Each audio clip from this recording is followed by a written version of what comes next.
pues después cuando uno tiene una responsabilidad política, llega, pasa el ecuador de la vida, ¿no? Pues tú dices, bueno, negar esa fuente de la que brota mi ser político pongo en cuestión muchísimas cosas. Entonces, no sé, como lo hizo el propio Vargas Llosa, por ejemplo, lo hizo bastante temprano Vargas Llosa y dar ese paso es complicado. Entonces muchos políticos, yo creo, presidentes, gente con responsabilidad en América Latina, que crecieron bajo el influjo de la Revolución Cubana, no se han dedicado, no se han decidido nunca a dar ese paso. Eso por un lado. Y por el otro lado yo creo que realmente ha sido miedo político, porque la Revolución Cubana, el régimen cubano, ha exportado espías y agentes de influencia, y ha tenido siempre la capacidad, en algunos países más, en otros menos, ha tenido la capacidad realmente de poner en jaque a los gobiernos elegidos democráticamente. Ha exportado espías y ha exportado también guerrillas. Desde luego. Yo creo ha preparado guerrilleros, ha exportado guerrillas. Primero fueron las guerrillas, después fueron espías, agentes de influencia, grupos de apoyo a la Revolución Cubana, manejadas por las embajadas cubanas en los países. Y en la medida en que el mundo ha ido cambiando y también las necesidades, ahora exporta médicos y personal que realmente tiene una labor política, ¿no? En Cuba realmente los médicos se gradúan cada vez más rápido, creo, no sé, que estudian 3 años, la calidad cada vez menor. Y es evidentemente ¿Tienen dinero para hacer investigaciones? Porque se habla de la medicina en Cuba como que fuera realmente un ícono. Sí. Pero uno pregunta, bueno, ¿y se está investigando? No, la medicina en Cuba actualmente realmente es un desastre. La medicina en Cuba es una gran catástrofe. Por ejemplo, filmar en un hospital cubano es más complicado. Filmar con una cámara de vídeo es altamente prohibido, es ese secreto de Estado prácticamente. Es más complicado filmar ahí que, no sé, en un cuartel militar, porque los hospitales cubanos están absolutamente destruidos a punto. La gente tiene que llevar, los pacientes tienen que llevar sus propias sábanas, tienen que llevar baldes para echar agua, las infecciones. Los propios médicos recomiendan a las personas que si no es absolutamente imprescindible operarse, que no se operen, porque las infecciones están absolutamente en todos los lugares. La mitad de los hospitales están cerrados, la medicina se ha reducido. El otro día me decían, para radiografías, para pacientes de cáncer, se demoran meses. Y la persona que estuve averiguando en un hospital del centro de la isla, la persona encargada de llamar a los pacientes, quería dejar el trabajo porque llamaba y muchas veces ya habían fallecido. Entonces, y está el cuento, por ejemplo, la anécdota de la señora que quería operarse y sacó un cartel y dijo, me quiero operar, que necesito un pasaje a Venezuela, porque todos los médicos cubanos estaban en Venezuela. Entonces, o sea, la medicina cubana realmente es una gran catástrofe, con la peculiaridad, por supuesto, de los hospitales en dólares para extranjeros en los que se hace cirugía estética, etcétera. Hay servicios que el cubano de a pie no tiene, y por supuesto para las élites gobernantes. Claro. Hay 1 o 2 clínicas para los privilegiados. Para el partido. Para el partido, exactamente. Y entonces esa sí funciona. El resto del sistema de salud público cubano está realmente hecho triza. Lo mismo que la educación. Y hablo de ambos puntos, porque esos son los 2 puntos con los que el Estado cubano, el gobierno castrista, ha vendido como sus grandes logros. A mí me pasó en La Habana. Fui al Museo Hemingway, que en realidad es el hotel y la habitación donde Hemingway vivió algunos años. Y la guía del Museo Hemingway no había leído a Hemingway, y no Exacto. le iban a permitir jamás leer a Hemingway. Claro. Yo estaba destrozada, quería conseguir un libro para dárselo, claro. y no había forma de encontrarlo. Claro. Es que, por ejemplo, en Cuba no se editan, los libros, la principal literatura más moderna, contemporánea, eso en Cuba no se edita. Los lectores encuentran siempre los libros a destiempo, con 20, 30 años de atraso. Actualmente hay jóvenes cubanos descubriendo novelas cubanas escritas en los años 60. Entonces hay, o leyendo a Fernández Retamar. O leyendo a Fernández Retamar, exacto. O leyendo la basofia más comercial que se publica en el mundo, porque en definitiva eso sí llega ahí. Entonces es realmente una cosa bien grotesca lo que se ha formado. Sí, se hizo una campaña de alfabetización, que fue en realidad, volvemos a lo mismo, con una gran despliegue mediático, y enseñaron a los cubanos a leer y a escribir, pero te prohíben pensar, entonces después te dicen qué leer y qué escribir. De qué vale y qué pensar. Y después tenemos el drama de las nuevas tecnologías de internet, ¿no? Cuba ha sido un país siempre, o lo fue, muy moderno. Ya en los años 20 se hicieron los primeros programas radiales de Cuba. 2 años después de la invención de la radio ya había un noticiero de noticias en el aire en Cuba. O sea, y la sociedad cubana estuvo marcada siempre por esa agilidad política, ¿no?, de debate y de información. Con Internet ha ocurrido justamente lo contrario. O sea, realmente, si se compara hay cubanos que nunca han visto Internet, que no conocen qué es Internet, el acceso a la isla. Entonces es un atraso de conocimiento y de muy importante, que va a pasar factura, desde luego.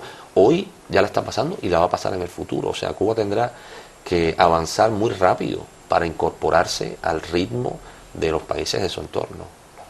Fidel Castro ha sufrido realmente un derrame cerebral y está ya padeciendo de un cuadro neurovegetativo, como lo ha dicho el nuevo Herald, o todavía no está confirmado ese cuadro. No, yo no creo que esté confirmado, pero realmente hay grandes indicios, incluso para nosotros que estamos acostumbrados a ver la muerte de Castro, a oír rumores de la muerte de Castro de manera reiterada, cada vez más frecuentemente en los últimos tiempos. Pero realmente hay indicios ahora muy evidentes de que ya está realmente en una fase terminal. No se sabe, no se ve, no se sabe nada de él desde hace mucho tiempo, no se le ve. ¿Desde la visita del Papa? Desde la visita del Papa. Los desmentidos son cada vez más tenues y ya cuando desmienten no muestran imágenes. Se dice también que está en un proceso de demencia senil ya muy avanzado y que ni siquiera sería posible la foto revelaría en su verdadero estado, ¿no? ¿Y por qué razón este pueblo maravilloso que vive en un lugar hermoso como es tu país ha tenido que esperar que el dictador se muera y no ha podido derrocarlo? Por lo que hablaba antes, la sociedad civil es un tema, es un pueblo también, un pueblo bastante ingenuo en lo político también, y bastante, hay unas imágenes maravillosas, un documental maravilloso cubano, muy famoso porque fue censurado, que se llama, de Orlando Jiménez Leal, que muestra La Habana poco después de la revolución, hecho con el hermano Guillermo Cabrera Infante, con Sabá Cabrera Infante.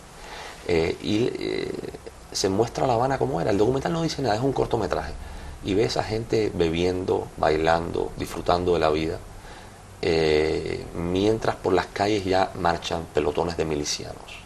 Te das cuenta cómo el poder político se toma en serio el asunto y empieza a avanzar, mientras que los cubanos seguían un poco en los bares, un poco en la... no se dice nada, son apenas unos minutos en blanco y negro, y esa película fue censurada y fue un gran debate. Yo creo que el pueblo cubano tiene también una parte de ingenuidad, y le entregó un cheque en blanco al castrismo, desde luego. O sea, la revolución fue recibida con gran apoyo, sin que se dieran, y no se dieron cuenta de que habían caído en las manos de un gran manipulador. No, es que Castro tampoco le advirtió al pueblo cubano que era un comunista. Exactamente. No, de hecho afirmó lo contrario, y después lo manejó todo de una manera que ya cuando se intentó, hubo una guerra civil en Cuba en los años 60, hubo un movimiento de recuperación revolucionaria, hubo hermanos, muchos protagonistas de la revolución cubana que se dieron cuenta bastante al principio de por dónde iba, pero todos fueron o asesinados, o mandados a las cárceles, o intimidados o al exilio captado. Entonces realmente cuando se intentó corregir el rumbo, el propio Huermatos lo cuenta, él se sumó a la revolución por recuperar la democracia perdida con el golpe de Estado de Batista. Terminó en la cárcel, ¿no? Y muchos otros terminaron fusilados. Entonces realmente se instauró ese totalitarismo de corte soviético, donde realmente toda la sociedad es vertical, absolutamente. Las comparsas de los carnavales, que las organizaban los barrios, horizontalmente, los vecinos, a partir de la Revolución Cubana, del triunfo de la Revolución y la instauración del castrismo, pues ya tenían que ser organizadas por un miembro del Partido Comunista, puesto desde arriba. O sea, ya no había ninguna interacción horizontal.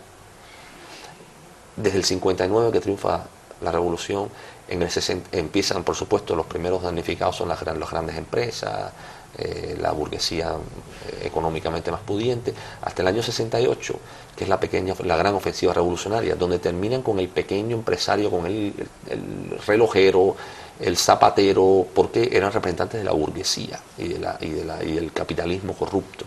Entonces desmantelan toda la sociedad, la vuelven toda vertical, por supuesto con el apoyo soviético y con fondos, y el ¿no? dinero Con el dinero suficiente para hacer todo eso, ¿no? Y realmente viran el país al revés. Es una ironía decirle revolución a ese proceso, ¿verdad? Una ironía total. No, si son porque en realidad nada los ha llevado más al ostracismo y al atraso. Es un régimen absolutamente conservador. Es una cosa conservadora, sin humor, sin capacidad ninguna capacidad de verse a sí mismo. Es un régimen incluso, considero, muy racista, homófobo, lo fue y lo sigue siendo. Estamos hablando de militares, de militares de pistola al cinto y de personas ya mayores en la tercera edad. Hasta hace poco ministro de Informática cubana, de Información, tenía más de 80 años. Había sido ministro del Interior. O sea, que esas mentes, ¿qué pasa por esas mentes, no? Y ha sido un gobierno, yo creo, eso, racista, homófobo, misógino, o sea, revolucionario. Hoy en día están a la par con la iglesia cubana, o sea, le están dando muchos espacios a la iglesia. Entonces yo digo, bueno, pero ¿y el comunismo científico cómo se entiende con Fidel encontrándose con el Papa y recibiéndolo y organizando misas estatales, ¿no? Hay una disonancia ahí, algo muy raro, ¿no? Entonces siempre pienso en una caricatura que no sé, desgraciadamente no recuerdo el autor, de la primera visita del Papa a Cuba. Había un cartel que decía bienvenido Juan Pablo II y había un hombre debajo mirando con un brazalete del Che y miraba eso y decía las cosas que ve uno cuando tiene hambre, ¿no? Porque no se entiende, no se entiende. Entonces no es yo no lo considero un régimen revolucionario realmente, todo lo contrario, ¿no? Y su apoyo a Siria, a Bashar al-Assad, el apoyo a Gaddafi, o sea, realmente la es del mundo, ¿no? Exactamente.